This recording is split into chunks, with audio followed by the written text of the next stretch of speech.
He kills anyone who wrongs us. It started when I was little.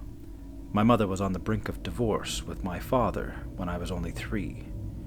One night, he was intoxicated, and he came into my room to try to take me into the car by force. That's when my mother saved me and locked me in her room until Dad left. 5 minutes later, he got into a crash with a semi-truck and was killed on impact. Growing up, I always knew something was wrong with me. My mother would always say she loved me, that I was her world, but underplaying her tone was a hoarse settlement of regret and perhaps hatred if I read too much into it. In 3rd grade, a kid named Travis bullied me. Simple schoolboy teasing and nitpicking. One day he tried to pants me in front of the class at recess, but a teacher saw and stopped him. He was diagnosed with leukemia 4 days later and died within the year. I never understood why anyone who hurt me, whether it be physically or emotionally, died. We had a dog that bit me when I was 10. It was hit by a car later that same day. I was sad because I loved that dog. It doesn't matter if it hurt me or not. My room had a mirror, and when I went to wipe my eyes full of tears, that's when I saw it. It was a tall, void-like creature, hunched over.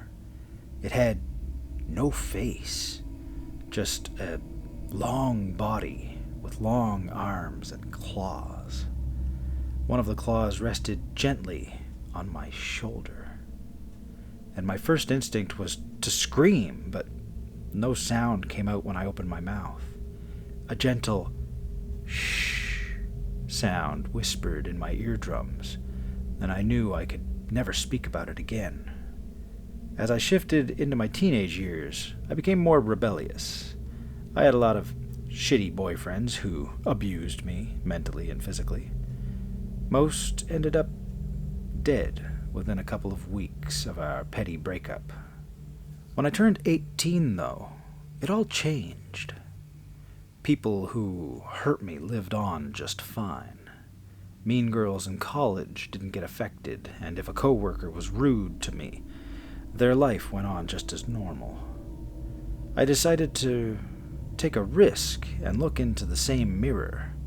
I drove over to my mom's house and hung out with her for a little while, and when she went to use the restroom, I walked into my old room, peering into that same mirror.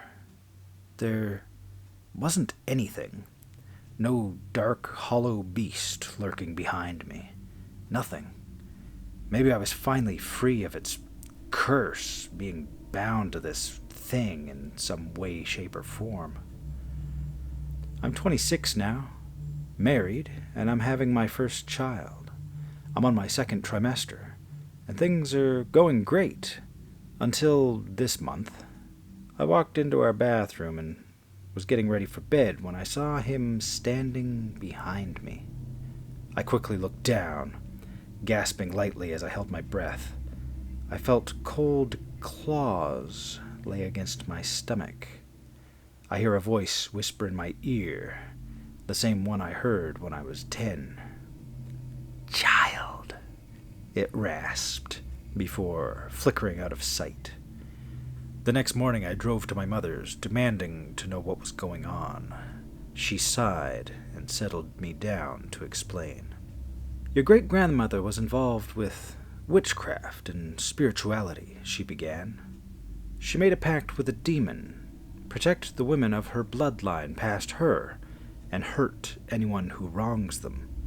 In turn, they dispute their undying loyalty to it," she said, shuddering slightly. My mouth gapes in disbelief.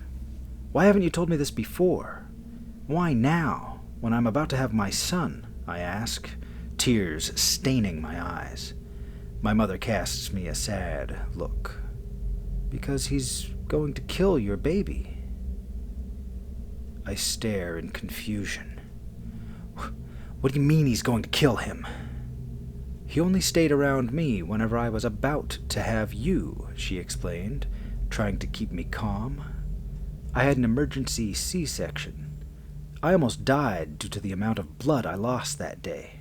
Since your baby is male, he will most likely kill it before or during birth if he causes you any complications. I tense. I say goodbye to my mother and I leave. When I get home, I invest in a priest to get the house blessed next Tuesday. I'm still sitting here waiting for them to come. I'm scared. I don't want my son to die.